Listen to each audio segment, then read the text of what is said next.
BFM Business présente la grande interview, Edwige Chevrillon.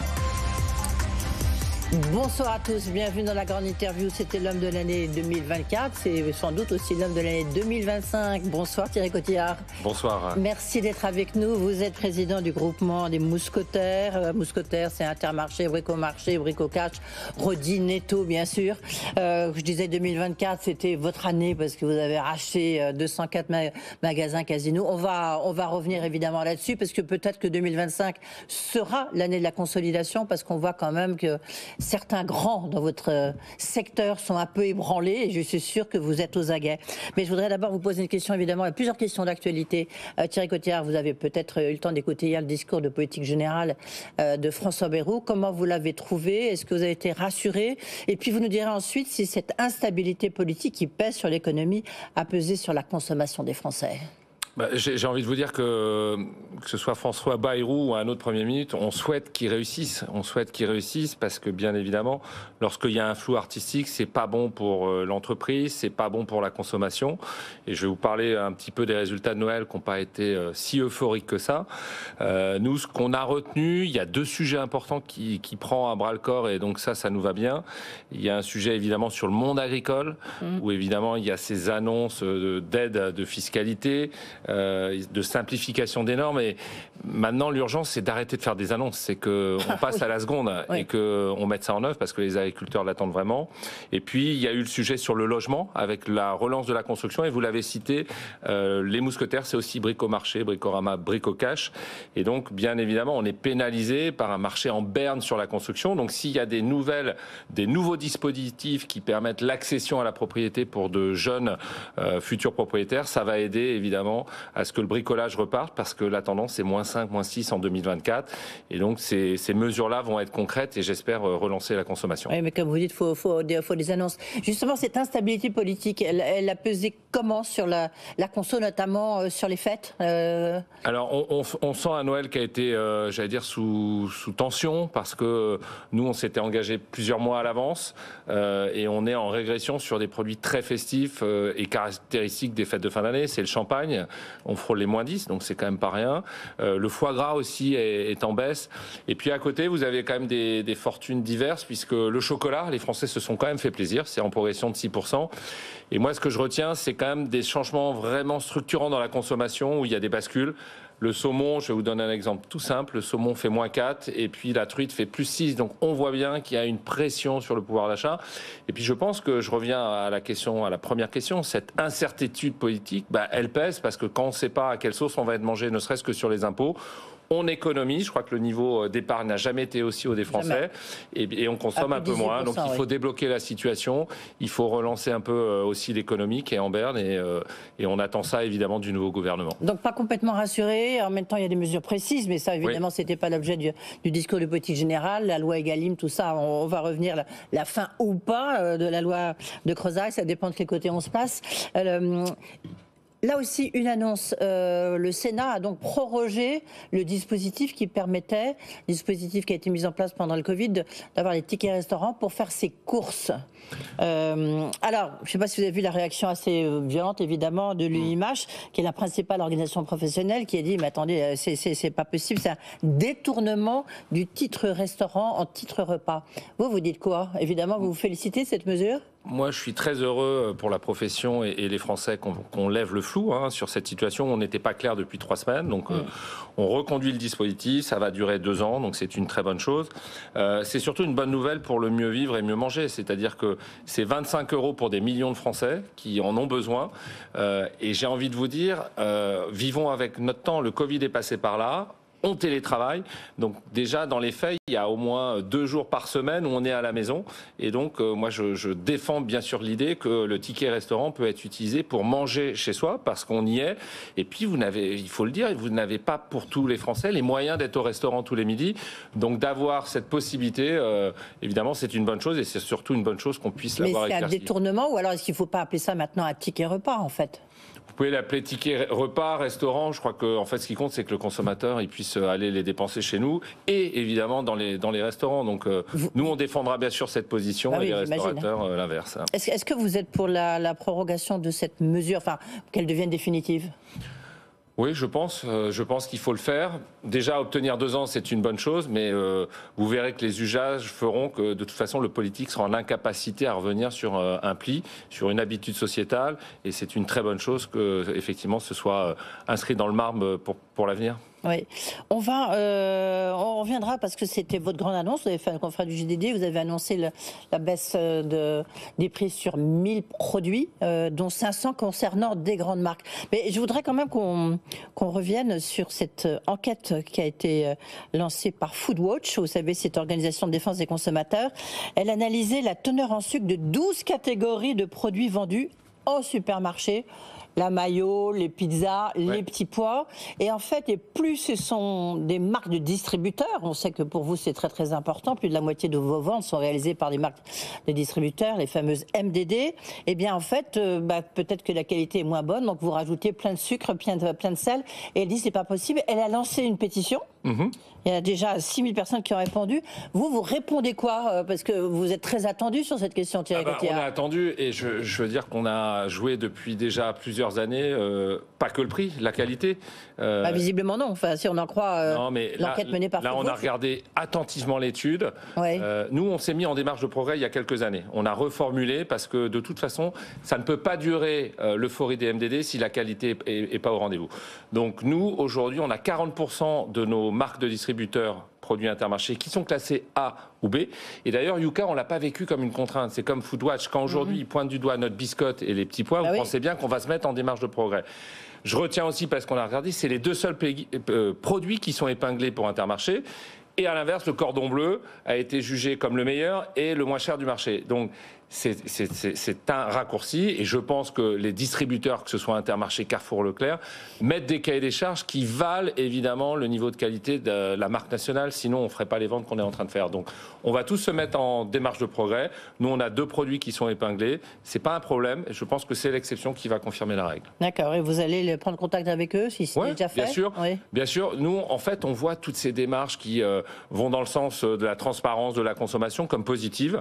On les voit pas comme une menace, et on se dit, on saisit l'opportunité de bosser avec eux et d'essayer de changer nos pratiques si elles sont à côté de la plaque. Alors justement, puisqu'on parle de produits les moins chers, 1000 produits, ça c'est pour 2025, 1000 produits, 500 produits qui concernent des grandes marques, genre Nutella, le fameux Nutella. Mais comment est-ce que vous allez faire? Parce qu'en fait, ces prix-là, ils ont été fixés l'année dernière, donc c'est sur les négos commerciales de l'année dernière. Exactement. Donc c'était un moment où il y avait encore une inflation très forte. Là, vous allez vendre à perte? Comment vous allez faire? Je réduis mes marges. Je réduis mes marges parce que on est en égo, vous le savez, ça se terminera dans 6 semaines, début mars. L'idée, c'est qu'on n'a pas besoin d'attendre début mars pour savoir que la première préoccupation des Français, c'est le pouvoir d'achat. Toute la dynamique que vous avez évoquée l'année dernière, oui, il y a du casino, mais il y a aussi du prix de la promo qu'on a fait. Donc on a décidé 1 mois avant la fin des négos et avant la capacité normalement à répercuter les baisses, on les anticipe. On baisse nos marges et on le fait facilement, j'allais dire, sur la marque de distributeur. Mais on a décidé de faire, je dirais, répondre aux attentes des Français. C'est du Nutella, c'est du Coca-Cola, c'est les marques qui se vendent le plus, sur lesquelles on va rogner notre marge et proposer ces prix-là à des prix imbattables. On va se relever. On va relever les prix chez Leclerc, chez Carrefour. On va essayer d'être premier. Mais donc, ça veut dire que vous avez la capacité de rogner vos marges. Vous avez trop de marge, ça. Attention, parce que là, les industriels qui vous écoutent, ils vont dire, attendez, l'Intermarché, j'en ai jamais assez. Je vous ai entendu sur BFM Business, donc pour les négos commerciales en cours, là, ça va être terrible. De toute façon, la loi nous oblige à avoir 10% de marge, vous savez bien, avec le SRP. Et ces produits-là, bien évidemment, il y a toujours 1, 2, 3, 4%. Et heureusement qu'on a 18 à 19%. C'est le compte d'exploitation d'un supermarché, vous savez, c'est 20%. Et il en reste 2 en bas. On n'a pas à rougir, vous savez, les comptes viennent des publiés de Mondelez, de Nestlé, c'est 12% de résultats nets après impôt. On est à 2%. C'est peut-être trop chez les distributeurs, mais c'est vraiment excessif chez les grandes marques puisque c'est 6 fois plus. Je vois vous préparer le terrain. J'ai dû commencer par là. Grosso modo, Intermarché, enfin le groupement des mousquetaires, c'est 55 milliards. Ça, c'est un peu plus de 55 milliards, 55,6. Le groupement, aux bornes du groupement, c'est ça. Ouais, on est à 55 Intermarché, milliards. C'est combien? On va être à 34 milliards en France. Plus combien en 2024? Alors, en 2024, on fera un +7, un +6,9 précisément, sur un +10 de l'année passée, 2023. Donc c'est une belle croissance. La première, elle est essentiellement due à une inflation qui nous a tous portés. Et l'année dernière, c'est vraiment de la reprise de volume, en partie par 294 magasins Casino qui nous ont rejoints, et puis surtout par un travail incroyable des adhérents qui sont sur le terrain et qui font le commerce qu'attendent les Français avec des prix, de la promo et du service. Alors, est-ce que le ticket Est-ce que le ticket de caisse a vraiment baissé? Parce que si on regarde l'inflation, les chiffres sont sortis là, de l'INSEE, vous avez vu les prix à la conso, ça a très fortement ralenti en moyenne annuelle en 2024, 2%. En 2022, on va rappeler, c'était 5,2% et puis c'était 4,9% en 2023. Là, comment... 1,3, Ouais. c'est l'inflation sur 12 mois. Ouais. Mais ce qui est intéressant à observer, c'est novembre, et ce sera confirmé en décembre, première légère déflation. C'est-à-dire là, on commence à baisser nos prix. Et je crois qu'en mars, même si on part de très haut, on parle des marques nationales parce qu'effectivement, ça énerve un peu d'avoir des tarifs aussi importants après 2 ans de déflation. Mais la très bonne information, c'est qu'on a l'essentiel des contrats qui sont déjà signés avec des PME qui ont été raisonnables, des demandes de tarifs à 2,40, et il y aura des baisses. Donc ce début de déflation de novembre, je pense qu'il sera confirmé en début d'année, et on attend mars pour le voir, mais j'ai bon espoir. Et alors, ça veut dire quoi sur les prix 2025? Est-ce que vous pensez qu'il y aura une stabilité des prix ou vous allez même pouvoir obtenir peut-être une baisse des prix? Stabilité, j'y crois. Et l'espoir, c'est l'objectif qu'on a fixé aux équipes, c'est si on obtient de la déflation sur nos négociations, on le répercutera. On le répercutera parce qu'on sait qu'à ce moment-là, on fera venir encore plus de clients chez Intermarché et qu'on aura la bonne stratégie commerciale. 2 millions de nouveaux clients en 2024. C'est près d'un point de part de marché. 2024, c'est l'année Cotillard. C'est vraiment votre année. C'est l'année des mousquetaires. En tout cas, on est ravis d'avoir 2 millions de consommateurs en plus dans nos Intermarchés Netto. Et je crois que l'espoir d'avoir des baisses est encore là, parce qu'au moment où je vous parle, on est encore loin de la dernière ligne droite, du fameux money time, où ça va jouer la dernière semaine des négos avec les grandes multinationales. Et puis j'ai envie de vous dire, on va trouver un accord avec la plupart des marques nationales parce qu'elles ont quand même le même client que nous. C'est-à-dire qu'à un moment, un métier d'industriel, et nous, on est industriel, vous le savez, ça peut pas être de la baisse de volume tout le temps. Donc ils ont intérêt aussi à avoir des prix accessibles. Oui, mais moi je recevais l'autre jour le patron de l'ILEC, qui est le syndicat qui représente toutes les grandes marques, et qui disait, oui, attendez, moi j'aime bien, peut-être pas Thierry Cotillard, enfin la grande distribution, on va dire, mais en même temps, nous, on a des hausses de prix. Regardez le prix de l'énergie, regardez le prix du cacao. Regardez, vous voyez, il y a les matières premières, elles ont flambé. Donc l'industrie agroalimentaire, elle vous dit, mais c'est pas possible. Alors il faut faire preuve de discernement. Moi, je suis tout à fait d'accord avec Nicolas Facon, pour le coup, le directeur, nouveau patron de l'ILEC, sur des hausses réelles de matières premières sur le jus d'orange. C'est-à-dire qu'un Tropicana va passer de la hausse. Et c'est normal, il y a eu une flambée sur les oranges. Le vendeur de chocolat chez Nestlé, qui est un très gros, dans la division chocolat, il y aura de la hausse, et j'espère que mes équipes l'ont compris. Dommage. C'est, je crois, le cas, et il y aura des augmentations de tarifs.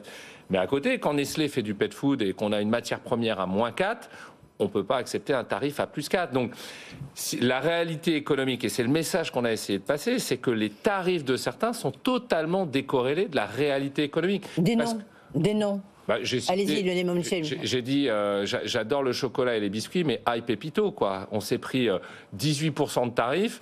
Quand Bronsart, on va le citer, parce que c'est bien de dire, c'est peut-être pas terrible de dire ceux qui font des tarifs exorbitants, mais ceux qui sont raisonnables, on va aussi les citer. Bronsart fait +9. Donc, comment vous pouvez expliquer 2 fois plus de tarifs sur le même métier, le même type de biscuit? Ça n'est pas explicable. Et là où je suis pas d'accord avec l'ILEC, et invitons-les à ce moment-là à débattre, c'est que la réalité économique, c'est que produire coûte moins cher qu'il y a un an.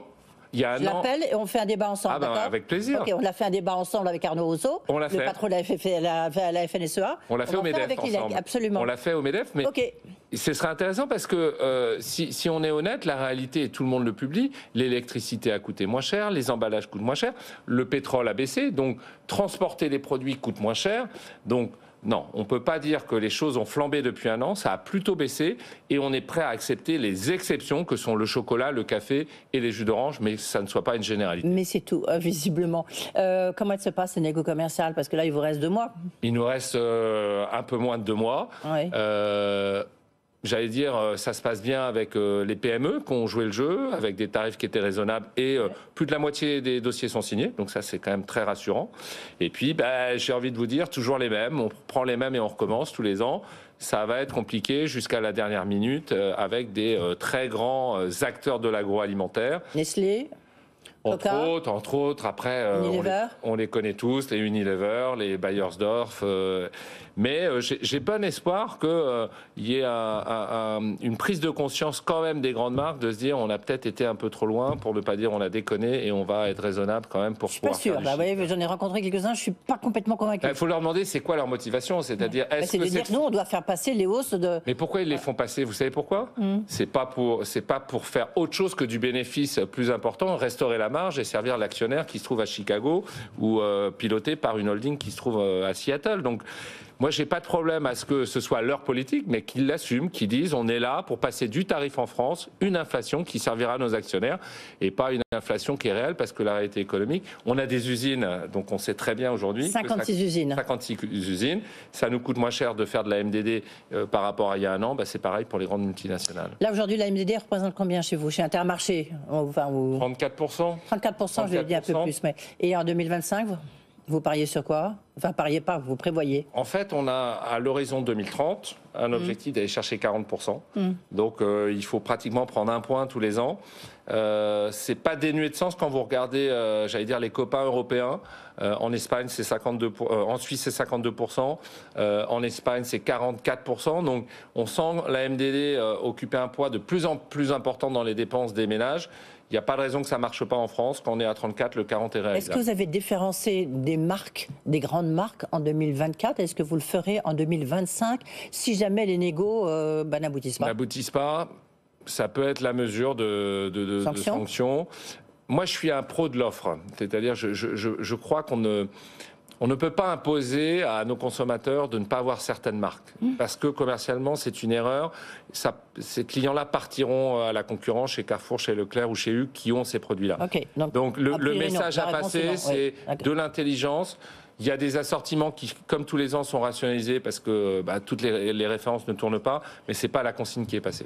Le volume des affaires, il était en baisse en 2024 ou pas? Il a été en légère baisse sur certaines catégories de produits. Lesquels? On a eu des baisses sur des familles de produits comme les produits sucrés, les sodas, et puis il y a des familles qui sont reparties parce que quand vous baissez l'huile d'olive de 10%, évidemment, vous faites plus de ventes. Le changement de comportement des consommateurs, parce que vous avez dit le consommateur, il est devenu zapper. Il est zapper entre quoi et quoi?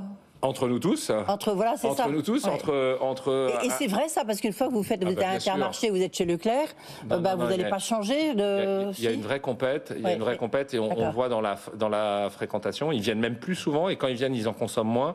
Mais il y avait bien sûr la compète entre Carrefour, Inter, Leclerc, voilà, le traditionnel. Maintenant, on y ajoute des actions, on y ajoute aussi des grands frais. Donc la somme de tout ça, c'est 7-8 enseignes qui sont fréquentées par un client, je dirais, standard. Donc non, ça veut dire que là, aujourd'hui, il faut affûter ses armes et vraiment répondre à leurs attentes sur les produits frais et sur le prix. Et c'est toujours la course, c'est pas forcément bon pour les agriculteurs et voire les industriels, c'est toujours la course en fait aux prix les moins chers. C'est la course que vous faites avec Michel Leclerc.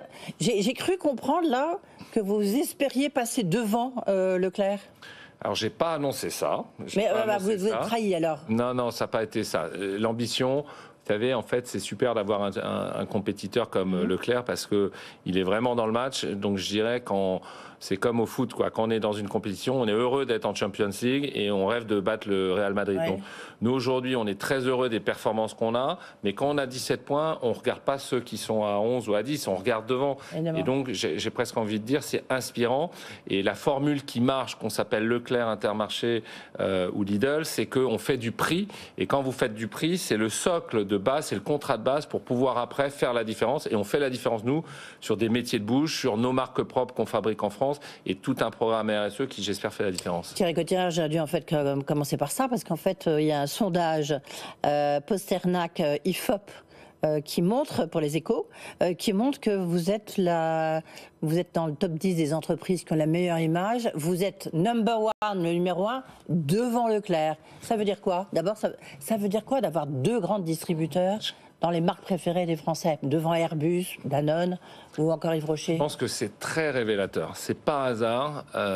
On est très heureux d'être à la première place, très heureux de la partager avec un compétiteur comme Leclerc, mais c'est très révélateur. C'est révélateur en fait qu'il y a une corrélation entre la préoccupation.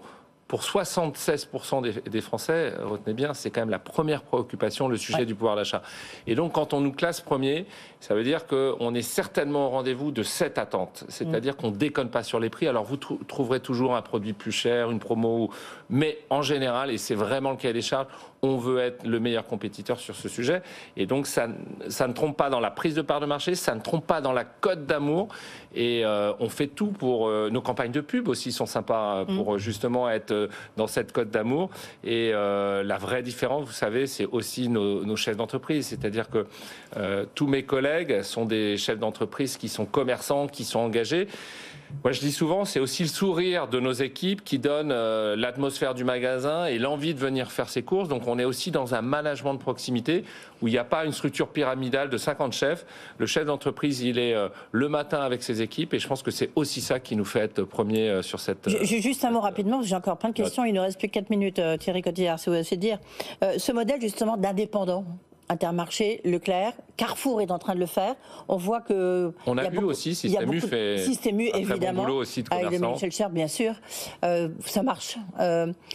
Carrefour essaie de le faire. On voit qu'il y a beaucoup de réticences, mais est-ce que vous dites qu'il faut continuer? Est-ce que Carrefour doit effectivement se mettre sur le même modèle que vous? Je pense qu'il a compris qu'un chef d'entreprise... Les salariés ne sont pas d'accord. J'imagine, enfin le sujet ne doit pas être facile, c'est-à-dire qu'il y a certainement un statut social qui est peut-être effectivement remis en cause quand c'est un franchisé qui prend l'équipe. Néanmoins, la stratégie de Carrefour, c'est celle que nous... on a depuis nos origines, c'est-à-dire un chef d'entreprise qui pilote son entreprise, qui a vendu sa maison et qui a mis tous ses deniers dans son Intermarché. Je peux vous dire qu'il est sur les charges, il est surtout au-delà des charges, sur la dynamique du chiffre, du commerce, l'écoute auprès de ses consommateurs. Donc cette formule, elle marche pour les indépendants, puisqu'on fait plus de 50% en France. Leclerc, est-ce que c'est la formule qui marche? Moi, je crois que c'est ça qui fait la différence. Parce que il y a une question, on voit bien Casino, vous avez racheté 204 Casino, peut-être d'autres, vous allez nous dire ça dans un instant, mais on voit bien qu'Auchan est un colosse aux pieds vraiment d'argile. Carrefour est compliqué. On dit qu'il y a un des grands acteurs, je ne parle pas de Casino, on y reviendra, qui est en difficulté. Enfin, est-ce que vous, je ne sais pas si Auchan est victime peut-être d'une mauvaise conjoncture, ça vous intéresse?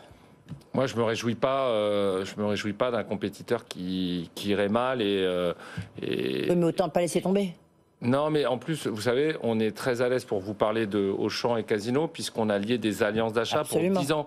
Et puis vous connaissez bien Guillaume Darras. On connaît Guillaume, moi j'ai établi un lien aussi avec le président de l'AFM, puisqu'on discute au-delà d'Intermarché sur un écosystème plus large. On a notamment travaillé sur notre retail média. Donc écoutez, moi je ne jugerai pas et je n'aurai pas de commentaires sur les stratégies des uns des autres. Je peux simplement vous dire que et Casino et Auchan, par cette alliance, où on va peser 30% en France, se donne les moyens de réussir. Parce qu'on vient juste de dire avant, dans la question d'avant, que le prix faisait la différence.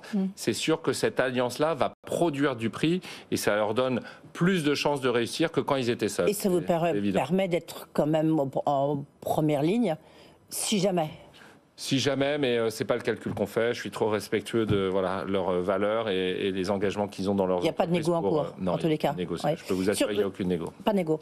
Sur Casino, 204 magasins. 294. 294, pardon. 294, j'en oublie quand même 90, ça fait quand même beaucoup. C'est pas mal. Compliqué par exemple en Corse, mais aussi pas que. Comment elle se passe cette intégration? Bien. C'était. Oui.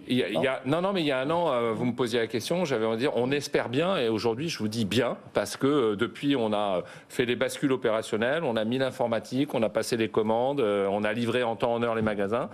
On a surtout maintenant un Intermarché tous les 10 km. Ça fonctionne. Alors vous allez me dire des chiffres, ça fonctionne parce qu'on a baissé les prix de 18%. Ça prouve bien qu'il y avait Ils des sont encore écarts. en hausse par rapport aux vôtres. Exactement. Donc, moins 18 en prix pour les consommateurs, plus 10 en fréquentation. Et quand ils viennent, comme c'est moins cher, on en vend plus. Ça fait plus 25. Et ça, c'est la première étape. Et on va attaquer en 2025 la deuxième étape. Les points de vente sont aujourd'hui repris par des adhérents, des chefs d'entreprise. Ouais. Et comme je vous disais, un chef d'entreprise, il va faire tout pour réussir. Donc, il va réinvestir. Et on a prévu de rénover tous les magasins, mettre le concept d'Intermarché ou POP chez Netto. Et là, on prévoit plus 40, 15 à 20% encore de progression. Et les premiers qui l'ont fait, c'est au moins ça, voire plus. Donc, on est totalement assuré sur la performance que ça va dégager. Toute dernière question. Si jamais Casino vend, comme l'a révélé Pauline Tadevin, qui en tous les cas, il y a des casinos loin d'être tiré l'affaire. Ouais. On s'inquiète même évidemment sur un besoin de recapitalisation, etc., de vendre un des réseaux de proximité. Ça peut vous intéresser ?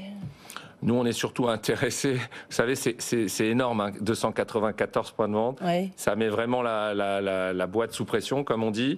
Moi, mon énergie. Ça, vous savez faire. Oui. Ouais, mais mon énergie, surtout celle de tous les services, de tous les collègues, c'est de réussir ces 294-là.